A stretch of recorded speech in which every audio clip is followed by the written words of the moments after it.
Ada pertanyaan yang mengemuka di sejumlah media sosial. Kan kalau dekat dengan Pak Jokowi punya kekebalan. Contohnya sudah inkrah, lalu kemudian dinyatakan bersalah, belum dieksekusi. Namanya Sylvester Matutina. Tapi kenapa Noel, Emmanuel Ebenezer yang dekat dengan Pak Jokowi itu dalam tanda kutip, kok bisa kebobolan, ketangkap? Sebelum saya ke Bung Semar, saya ingin ke Bung Said dulu. Silakan. Anda punya jawaban apa, Bung Said? Atau analisis apa? Atau nggak ada apa? Memang ini biasa aja. Saya nggak tahu. Ya, saya bukan analisis, tapi saya berharap memang bahwa penegakan hukum tidak lagi dikendalikan oleh siapapun di luar penegakan hukum. Jadi saya akan sedih kalau memang Kejaksaan Agung yang sudah diberikan perlindungan dari tentara mengeksekusi Sylvester aja nggak berani. Artinya tidak salah kalau ada rakyat menduga bahwa ada kekuatan yang lebih besar. Dan itu menurut saya Pak Prabowo harus hilangkan kekuatan itu. Siapapun dia. Nggak usah menduga-duga gitu kan. Nah, karena sangat sulit dibantah bahwa Kejaksaan Agung takut mengeksekusi kan. Sangat sulit dibantah. Sangat sulit dibantah. Sangat sulit dibantah. Jadi Kejaksaan Agung cari alasan apapun sangat sulit. Sangat sulit dibantah. Bahwa, nah dia menyatakan sedang mengurus PK. Pengetahuan saya PK itu tidak menghalangi eksekusi. Dan sudah dikatakan juga oleh Kapus Penkum waktu itu. Ya, jadi saya menurut saya bersih-bersih Pak Prabowo ini kalau ini tidak diselesaikan, ini kan kasus tidak terlalu besar sebenarnya. Ya malah kalau saya saudaranya Sylvester, saya menyatakan udahlah demi bangsa dan negara, demi penegakan hukum, masuklah. Bahwa di dalam itu 1 hari 2 hari ada apa ya itu ini demi bangsa dan negara gitu. Menurut saya ya karena kasihan kejaksaan, tapi saya juga kasihan kejaksaan. Masa sih kejaksaan mengorbankan diri hanya untuk 1 orang? Lembaga loh. Jadi lewat forum ini ya Jaksa Agung sehebat-hebatnya Bapak menangkap Reza Khalid tapi tidak berani mengeksekusi suatu putusan yang sudah ingkrah, itu bisa hilang semua itu. Itu istilah saya, keberhasilan Kejaksaan Agung yang dipuji-puji sekarang bisa rusak dengan satu titik eksekusi saja yang bisa merusak itu semua, menghilangkan semua keberhasilan yang akan itu. Jadi itu saya pikir itu ya. Kalau Noel kenapa bisa kena? Hah? Noel. Kalau ini saya mau masuk tentang ini. Noel ini istilah saya ini korupsi paling primitif. Paling primitif. Saya akan menjelaskan jenis korupsi yang terjadi itu ada 8 tingkatan dari paling canggih sampai paling primitif. Korupsi Noel ini tiba setingkat di atas tukang catut karcis di bioskop. Itu setingkat di atas itu aja. Nah, ya setara dengan sogokan maklar SIM di melayani setingkat itu. Tapi saya katakan primitif tapi agak barbar karena yang ini kan rakyat yang lebih ya setingkat juga barbarnya dengan korupsi kuota haji lah itu loh. Agak barbar. Nah, saya ingin agar publik paham korupsi yang paling canggih ada 8 jenis tingkatan korupsi yang paling canggih, mulai paling canggih sampai paling primitif. Satu adalah kerjasama keuangan. Jadi jangan heran bahwa banyak sekali konsultan-konsultan keuangan cepat sekali kaya karena itu adalah tempat permainan korupsi paling gampang. Saya kasih contoh beginilah. Umpamanya BUMN butuh modal dari luar, maka berebutlah konsultan keuangan datang dengan berbagai tingkat suku bunga dan lain-lain dan tidak bisa dibantah. Coba itu bisa triliunan dan kita tidak tahu berapa kickbacknya.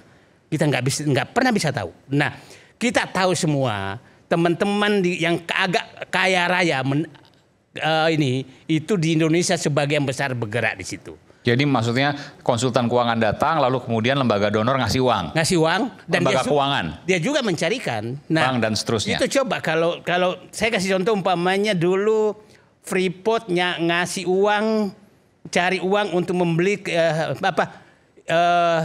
Inalum mencari uang untuk BUMN mencari uang untuk membeli saham Freeport. Dengan bunga 5,8%. Itu kan tergantung mainnya. Nah, itu banyak sekali terjadi di BUMN. banyak sekali terjadi BUMN adalah mencari modal seperti itu. Jadi nyari pinjaman, main di bunga. Main di bunga. Nah, di utang di Indonesia juga kita harus cermati. Coba bunga utang yang dibikin oleh Menteri Keuangan itu kan 6,8% sekarang. 6,8% per tahun. Nah, negara lain 2-3%. Negara-negara lain yang setara sama kita. Oke. Ya. Nggak ada yang di atas 6,8? Kita 6,8. Nggak ada yang di atas 6,8 negara lain? Nggak ada. Tidak ada? Tidak ada. Sepengetahuan saya. Nah, paling menarik kemarin tuh lelang utang untuk Kangaroo Bond, yaitu bermata buang Australia. Australia mengeluarkan utang itu bunganya selisihnya dengan kita itu 1% dengan mata uang yang sama. Nah, coba bayangkan, ini juga bisa sumber korupsi yang susah sekali dibuktikan. Saya katakan ini paling rumit, paling susah dibuktikan. Nah, contoh umpamanya. Dengan adanya bunga yang lebih tinggi, maka negara membayarkan lebih mahal pasti. Jauh lebih mahal. Rakyat yang membayar. Dan dugaannya ada sesuatu di situ. Nah, maksud saya kalau mau korupsi di situ paling susah dibuktikan. Kalau ada korupsi. Kalau ada korupsi di situ paling susah dibuktikan. Nah, yang kedua itu adalah coba berkali-kali Menteri Keuangan itu menarik utang sangat melebihi kebutuhan. Sampai 400 triliun, 300 triliun. Melebihi kebutuhan. Artinya bisa aja terjadi negosiasi. Cepat ambil dong utang saya. Uang saya kan lumayan. 1 bulan di dalam. Kalau 6% tinggi sekali. Nah, itu yang pertama. Yang kedua adalah. Sebelum pertama dulu ini karena bicara ini. Ada komentar nggak soal itu? Karena ini agak serius nih. Oke. Soal apa itu? Tadi bunga kita kenapa lebih tinggi dibanding negara-negara lain? Meskipun tadi saya tanya ada nggak yang lebih tinggi? Nggak ada menurut sepengetahuan dari Pak Said Didu. Artinya ada hal yang janggal di situ. Anda mau sampaikan sesuatu? Iya, saya justru lebih tertarik pertanyaan. Enggak, yang ini. Karena ini perlu diklarifikasi juga. Ya kalau untuk soal itu mungkin Bang Said Didu punya beberapa data ya yang tadi disampaikan. Ya mungkin saja juga begitu. Mungkin saja memang apalagi prakteknya Bang Didu kan juga pernah menjadi bagian dari pemerintahan gitu Aiman. Jadi bahwa memang yang tadi. Jadi Anda setuju bahwa patut dicurigai? Ya mungkin saja. Jadi kemungkinan itu kan mungkin saja. Jadi apa yang disampaikan ketika memang itu berbasiskan sesuatu yang informasi datanya, ya saya rasa juga ada kemungkinan itu bisa terjadi. Tapi bahwa memang ini akhirnya kalau bicara soal pelanggaran-pelanggaran kan larinya ke individu juga. Larinya kan orang per orang. Jadi tidak juga akhirnya kita bisa melihat bahwa satu rezim itu pasti sekian orang itu akan melakukan kesalahan dalam proses tindak pidana korupsi, kan tidak juga. Nah kalau bicara soal Noel, saya rasa pernah disampaikan juga di sini kalau tidak salah oleh mantan penyidik KPK kan. Ya kenapa Silverter belum kok Noel bisa gitu ya, kan. Misalnya penyidik KPK sampaikan bahwa proses OTT itu kepalanya siapa itu nggak ketahuan. Jadi ketika dilakukan OTT, ini KPK yang bicara ya. Buntutnya kemana nggak ketahuan? Buntutnya kemana nggak ketahuan. Jadi ketika tiba-tiba larinya ke Noel misalnya gitu ya. Oh ternyata Noel. Nah itu karakteristik peristiwa dalam OTT tangkap tangan ya di KPK yang dijelaskan oleh mantan penyidik KPK Yudi waktu itu kalau tidak salah di sini. Jadi maksud saya bahwa selalu digeser soal Noel pindah haluan dari loyalisnya Pak Jokowi menjadi loyalisnya Pak Prabowo. Dan dia dekat dengan Pak Jokowi. Kalau kedekatan dengan Pak Jokowi, jauh lebih banyak orang yang lebih dekat dengan Pak Jokowi. Salah satunya Bung Adian, ini jauh lebih dekat. Kedekatan ya, itu jauh lebih dekat. Dan saya tahu sekali itu, sangat dekat. Dulu. Iya kan bicara kedekatan, ini kan bukan bicara soal dulu atau sekarang. Tapi bicara kedekatan kan Adian. Mas sekarang masih dekat juga? Ya mungkin saja. Oke. Dan Bung Adian ini bukan hanya dekat Pak Jokowi, dekat juga sama Bung Noel sebenarnya. Ya. Nah, saya cuma menyampaikan begini. Jadi ini proses yang wajar. Bahwa ini proses yang menurut saya itu biasa saja terjadi dalam proses OTT. Dan kalaupun misalnya secara logika kita ambil bahwa ini Noel beralih loyalis Jokowi ke Pak Prabowo, harusnya jauh lebih kuat karena Pak Prabowo presiden. Dan saya meyakini Pak Prabowo itu full power memegang kekuasaan. Jadi seharusnya kalau logikanya yang dibangun itu, ya Noel jauh lebih selamat. Kader Gerindra dekat dengan Pak Prabowo sekarang ini yang berkuasa. Pak Jokowi ini udah bukan juga bagian dari partai yang dinaungi sama Noel. Dan juga bukan lagi jadi presiden. Bagaimana logikanya kita anggap bahwa karena dia tidak loyal lagi sama Pak Jokowi, akhirnya Noel menjadi target kan Justru begitu. pertanyaan tadi bukan karena Pak Prabowo, tapi karena dekat dengan Pak Jokowi, makanya powerful, kuat. Contohnya Sylvester, Anda mau jawab? Ya kan harusnya yang powerful yang dekat dengan Pak Prabowo, kan presiden Pak Prabowo, Iman. Bagaimana kita dalam sistem Harusnya dan negara faktanya kita, kan beda. bahwa kita melihat presiden powernya jauh lebih di bawah dibanding orang yang biasa. Seperti Pak Jokowi yang sudah menjadi orang biasa. Ya harusnya, tapi faktanya kalau kemudian ditanyakan seperti itu, kira-kira jawabannya apa? Ya faktanya kan memang begitu. Faktanya bahwa KPK tidak pada posisi yang dikendalikan oleh siapapun, itu clear. Oke. Ketika kita membahas soal OTT di Medan misalnya, yang di sana gubernurnya mantunya Pak Jokowi, saya rasa itu juga satu pembuktian bahwa memang tidak ada kontrol terhadap KPK ketika melakukan OTT. Nah itu kan satu bukti juga. Jangan juga apa-apa semua dikaitkan karena memang itu terbentuk dalam pemerintahannya Pak Jokowi, bahwa semuanya itu seolah-olah bisa dikontrol oleh Pak Jokowi yang sekarang sudah tidak punya power lagi, sudah bukan siapa-siapa. Sama kayak Mas Puyo aja, dia warga negara biasa yang dulunya Mas Puyo ini mantan ketua umum Partai Gerindra. Sekarang anggota biasa kan begitu, kan biasa saja. Enggak, tapi aku mau sebentar aja. Sebentar, nanti saya beri kesempatan, silakan. Arif dulu, lebih bersemangat dia kayaknya. Begini, saya mau Ngomongin soal apa? Aku klarifikasi tentang Noel Gerindra ya. Jadi Noel itu masuk Gerindra karena nyalon DPR RI di Kaltara. Oke. Bukan kader Gerindra. Oke. Anda mau menjawab apa, Bung Rey? Saya kira penjelasannya Bung Semar ini ada benarnya juga, bahwa sekarang yang powerful itu adalah Pak Prabowo gitu. Oke. Kan Sylvester itu tidak ditahan setelah putusan ingkrah dari pengadilan tuh selama di rejimnya Pak Jokowi kan. Nah sekarang ada tuntutan segera untuk melakukan penahanan sesuai dengan putusan ingkrah gitu. Nah tinggal kita lihat, saya juga agak bingung setelah hampir 3 minggu atau 2 minggu ya. Kasus ini muncul. Sebulan. Hampir sebulan. Tidak ada juga gelagat dari kejaksaan untuk melakukan penindakan kelangsungan penindakan itu gitu. Artinya apa gitu? Artinya sekarang ini kalau Saudara Noel dipandang masih menjadi bagian dari Jokowi, kira-kira gitu ya. Pak Prabowo mengatakan saya pegang kendali nih. Dan uniknya dalam catatan saya ini sekarang, hampir orang-orang yang kita asosiasikan dekat dengan Pak Prabowo, sekarang dengan Pak Jokowi, sekarang menghadapi kasus hukum. Gitu. Satu, Saudara Sylvester kan. Yang kedua, Menteri Agama di eranya Pak Jokowi. Yang ketiga, Menteri Pendidikan dan Kebudayaan di eranya Pak Jokowi. Sekarang Noel. Ada lagi satu menteri yang masih menteri juga sekarang, tapi dikait-kaitkan dengan kasus judol. Kan mungkin ada beberapa catatan lagi yang saya agak lupa. Tapi kalau kita lihat ini semua, lingkarannya Pak Jokowi nih sebelumnya gitu. Nah di era Pak Prabowo ini seperti enggak, tanda kutip tadi itu ya, seperti tidak kebal lagi. Tidak kebal lagi? Iya. Artinya apa? Artinya ada kelihatan yang makin menjauh ini jarak. Ya kan? Kalau dulu misalnya si Pester ya nggak ketahuan. Bukan, minimal nggak disebut-sebut lah. Nggak disentuh dalam proses penegakan hukum itu gitu loh kira-kira. Kami pun baru tahu sebenarnya. Kita juga baru tahu kan. Artinya didiamkan aja begitu. Ya, semua juga baru tahu hari ini gitu. Tapi dia rasanya jangan main-main begitu. Kan kira-kira gitu loh. Nah muncul tuh. Dan yang menarik, hampir lingkar dekat Pak Jokowi itu dulu sekarang yang termasuk tadi kasus Sumatera Utara, yang OTT di Sumatera Utara, kan dikait-kaitkan ini orang-orangnya dikait-kaitkan dengan orang-orangnya Bobi gitu, dikait-kaitkan ya kan. Jadi setidaknya 6 kasus ini berputarnya di lingkaran orang-orang Pak Jokowi. Dan Anda bacanya adalah? Saya mau bertanyakan Pak Prabowo kok apa sedang terjadi pembongkaran ketidakberesan di era Pak Jokowi atau tidak sih sebenarnya? Nah itu pertanyaannya. Oke. Mau jawab?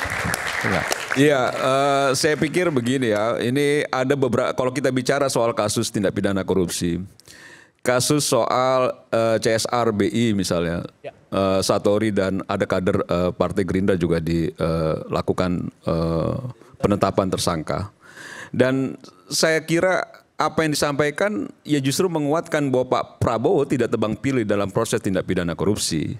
Nah, bahwa ada kasus per kasus yang sekarang dipertanyakan publik, ya tinggal dijawab oleh penegak hukum bagaimana cara mengatasinya dan menjawab apa yang diinginkan oleh publik terhadap penegakan hukum. Dan bagi kita, bagi saya sendiri secara pribadi, apapun bentuknya, ketika memang itu proses penegakan hukum, kita akan dukung penuh siapapun itu. Karena menurut kita itu adalah bagian dari dasar-dasar bernegara yang baik ketika memang ada soal-soal hukum ya ditegakkan supaya ada rasa keadilan masyarakat itu juga terpenuhi gitu siapapun itu. Nah, kalau misalnya disampaikan oleh Ray terkait dengan beberapa kasus di zamannya Pak Jokowi ya karena memang eranya baru selesai Pak Jokowi. Dulu di zamannya eranya Pak SBY selesai juga ada juga menteri-menteri di zamannya Pak SBY. Nanti mungkin juga di eranya Pak Prabowo selesai ada juga di zamannya. Jadi memang itu ada tahapan-tahapan ketika ditemukan kasus tindak pidana dalam momentumnya setelah usai, bukan berarti juga memang ada target-target tertentu secara politik bahwa memang Pak Jokowi dan Pak Prabowo sudah semakin lama semakin menjauh. Karena saya melihat justru semakin lama semakin mendekat dan semakin romantis Pak Jokowi dan Pak Prabowo. Saya tidak bisa menjawabnya. Saya hanya mengatakan, loh ini kasus-kasusnya ini kayaknya semuanya berkaitan dengan orang-orang yang dahulu dekat dengan Pak Jokowi itu tadi gitu. Menteri Pendidikan dan Kebudayaan. Kan kita kenal ya pilihannya Pak Jokowi kan. Kira-kira gitu ya. Kalau ya setidaknya begitu. Menteri agama gitu ya. Lalu ini macam-macam. Pertanyaannya, lo kok nyasarnya ke sana semua nih? Oke. Nah, Pak Bung Said itu ada jawaban nggak? Sorry, agak terganggu juga gitu ketika memang bicara Nadiem, bicara beberapa menteri gitu, itu langsung dikonotasikan sebagai punya kedekatan dengan Pak Jokowi secara emosional atau apapun itu. Karena memang Pak Jokowi presidennya. Tapi yang harus kau pahami juga, ketika membangun kabinet itu semua unsur ya. Dan semua banyak orang yang memberikan rekomendasi terhadap menteri-menteri itu. Kau yakin bahwa Nadiem itu memang orangnya Pak Jokowi? Belum tentu juga gitu loh. Mungkin bisa ada yang menjawab bahwa Nadiem itu siapa kan gitu ya. Jadi bahwa memang akhirnya dibangun narasi seolah-olah yang dulunya bekas pembantu Presiden Jokowi itu punya kedekatan secara langsung dengan Pak Jokowi. Saya rasa tidak secara otomatis begitu. Bahwa memang dia melakukan kesalahan, Menteri Agama misalnya Yakut melakukan kesalahan dia harus bertanggung jawab penuh. Iya, kalau itu dia bertanggung jawab penuh. Kalau tapi itu jangan juga digeser ke situ gitu loh. Kita ini hanya melihat fenomena sosiologisnya ya kan. Di era Pak Jokowi pertama kali memerintah, orang-orang Demokrat seperti nggak ditarget juga. Yang kena pertama kali itu adalah orang di lingkaran presiden. Sehingga saya Bung Idrus Marham, kemudian Menteri Pemuda Olahraga saat itu kan. Itu orang-orang yang memang bekerja dengan presiden saat itu gitu. Di era pertama kali Pak Jokowi berkuasa. Jadi kalau kita lihat begitu tuh, artinya ketika Pak Jokowi berkuasa, yang kena itu bukan pemerintahan yang sebelumnya gitu loh. Kalau kita lihat, adalah orang-orang yang di lingkaran dia gitu. Nah sekarang ada pola yang kelihatan berubah nih. Yang kena ini umumnya adalah orang-orang yang pernah kerjasama dengan Pak Jokowi gitu. Itu aja sebetulnya ini melihat fakta ini gitu. Nah, gimana baca fakta ini ya silakan. Singkat. Kalau saya membaca begini, saya pahami bahwa 3 program utamanya Pak Prabowo itu satu memang pemberantasan korupsi. Yang kedua penegakan hukum, yang ketiga pengelolaan aset negara. Itu 3 program utamanya. Yang saya melihat yang hilang, yang penegakan hukum ini dia betul-betul Pak Prabowo tidak menggunakan hukum ini untuk mencucuk hidung orang lain agar tunduk kepada dia. Itu yang dia tidak lakukan sekarang. Yang sebelumnya dilakukan? Ya kita tahulah kasus misalnya Airlangga Hartarto. Yang maksudnya? Saya akan ada kasus disuruh ganti gitu kan. Hah? Nah, gimana maksudnya? Sebelumnya Pak Jokowi melakukan itu, mencocok hidung untuk melakukan. Kita tahulah. Jadi bagaimana kota-kota partai itu dijadikan supaya jelas. Saya akan terpenjara dengan kasus-kasus. Nah, sepertinya itu yang dibuang oleh Pak Prabowo sekarang. Siapapun yang melakukan korupsi bagi dia tidak melindungi apapun dan tidak menggunakan hukum ini sebagai alat untuk. Tadi Ray baru kasih tahu dia waktu di zamannya Pak Jokowi justru yang diambil itu orang-orang sekitar Pak Jokowi yang bantu Pak Jokowi, Idrus Marham dan lain sebagainya. Tadi Ray barusan aja berapa detik lalu menyampaikan. Berarti itu argumentasi yang dibangun Ray itu yang membantah apa yang dibangun argumentasi Abang. Ya. Bahwa Pak Jokowi mencokok untuk kepentingan diri dia dan orang-orangnya gitu loh Bang. Yang disebut oleh Bung Said itu dalam konteks yang lebih makro. Saya menyatakan Gak hanya berkaitan dengan soal korupsi. Bagaimana aktivis-aktivis, bagaimana aktor-aktor politik, kan kira-kira gitu. Ya, jadi saya menyatakan begini. Saya agak senang bahwa hukum tidak digunakan lagi sebagai alat transaksi politik. Itu yang kita harus dukung. Nah, itu poinnya. Karena kalau itu digunakan, hukum tidak digunakan lagi untuk alat transaksi politik untuk saat ini. Saat ini. Sebelumnya, pemerintah sebelumnya Tidak bisa dibantah bahwa banyak dilakukan. dilakukan. Kita kembali saat lagi, tetaplah bersama kami, Rakyat Bersuara.